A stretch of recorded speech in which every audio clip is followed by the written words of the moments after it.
Nakatikim na ba kayo ng buko pandan di mamon? Masarap at kunti lang ang puhunan nito. Pwede ninyo pagkakitaan at pangmerienda ng pamilya. Pangbaon din sa eskwela. Kaya subukan ninyo ito. Madali lang gawin. Tamang-tama ang lasa nito. Kaya tara na, gagawa na tayo. Welcome back to my YouTube channel. Mag-umpisa na tayo. 2 itlog na large at naglagay lang ako ng asin. At wash sugar. Pwede kayo magamit ng white sugar. Ibit lang siyang mabuti.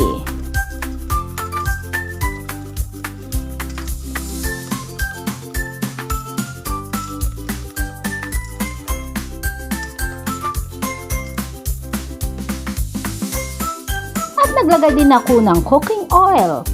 Yan, mantika at evaporated milk.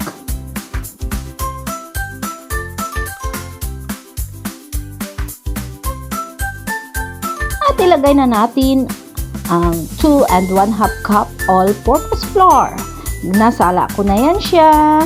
Kailangan talaga salain at saka huwag ibuhos lahat.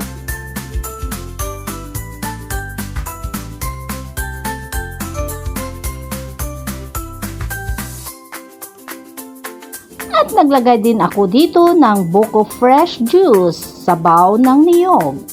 Yan. Para malasa, haluin lang siyang mabuti until na wala nang buo-buo.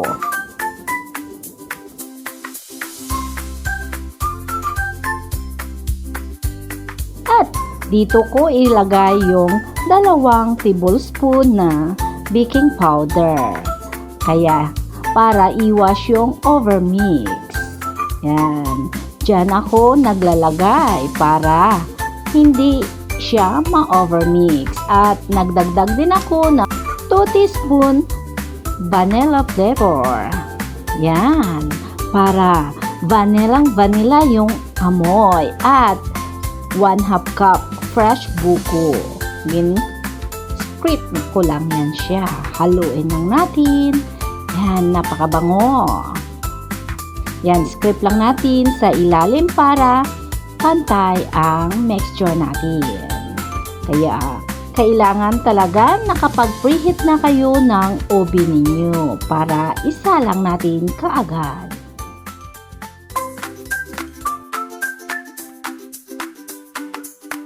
At nag-grease lang ako ng shortening or butter. Yan ay pwede para hindi na tayo magamit ng liner, cupcake liner, ganyan. Kasi, mamon ito. Mamon ang gawa natin, kaya hindi na kailangan yung liner. Yan. Ready to bake! I-bake na natin ito.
Yan, tikiman time. Tikim na tayo. Yan, excited ako. Tumikim, yan. Yan, masarap. Kita ninyo ang buko, napakasarap. Yan.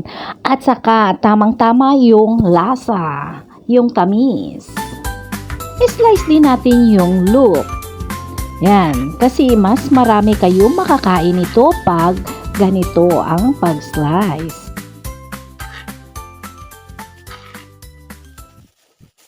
Kaya guys, ito, subukan ninyo ito.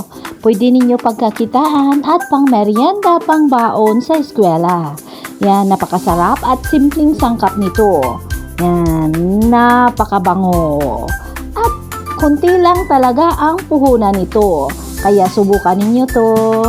Kaya, yung hindi pa nakasubscribe, please subscribe my channel. Para ma-notify kayo sa cooking video. Thank you for watching.